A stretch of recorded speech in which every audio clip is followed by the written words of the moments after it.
ನಮಸ್ಕಾರ ವೀಕ್ಷಕರೇ, welcome to our channel. ಇವತ್ತು ನಾವು ಹಲಸಿನಕಾಯಿ ಚಿಪ್ಸ್ ಹೇಗೆ ಮಾಡೋದು ಅಂತ ನೋಡೋಣ.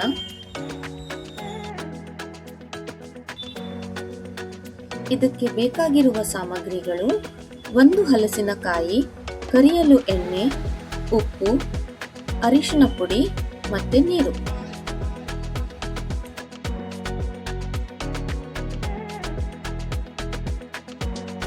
ಮೊದಲಿಗೆ ಹಲಸಿನಕಾಯಿಯನ್ನು ಸುಲಿದು ಅದರ ತೋಳು ಮತ್ತು ಬೀಜವನ್ನು ವಿಂಗಡಿಸಬೇಕು.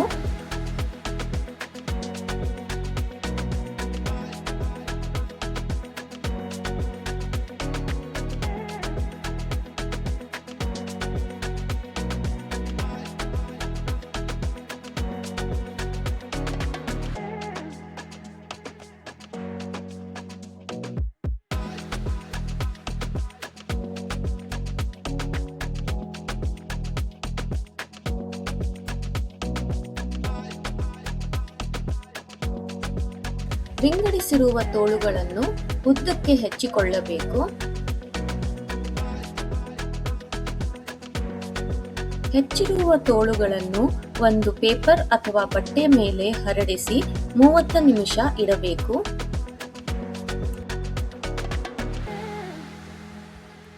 ಕಾದ ಎಣ್ಣೆಯಲ್ಲಿ ತೋಳುಗಳನ್ನು ಚೆನ್ನಾಗಿ ಕರಿಯಬೇಕು.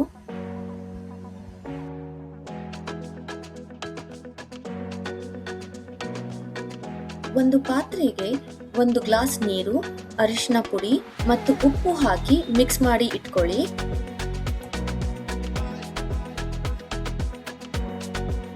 ಹಾಗೆ ಫ್ರೈ ಆದ್ಮೇಲೆ ಇದಕ್ಕೆ ಮಾಡಿಟ್ಕೊಂಡಿರುವ ಅರಿಶಿನ ಮತ್ತೆ ಉಪ್ಪು ನೀರನ್ನ ಒಂದು ಅರ್ಧ ಸೌಟ್ ಹಾಕಿ ಮತ್ತೆ 2 ನಿಮಿಷ ಫ್ರೈ ಮಾಡ್ಕೊಳ್ಳಿ.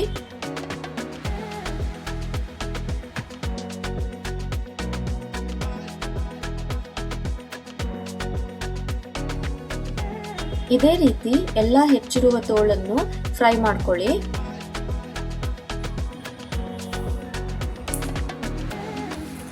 ಗರ್ಗರಿಯಾದ ಹಲಸಿನಕಾಯಿ ಚಿಪ್ಸ್ ರೆಡಿ.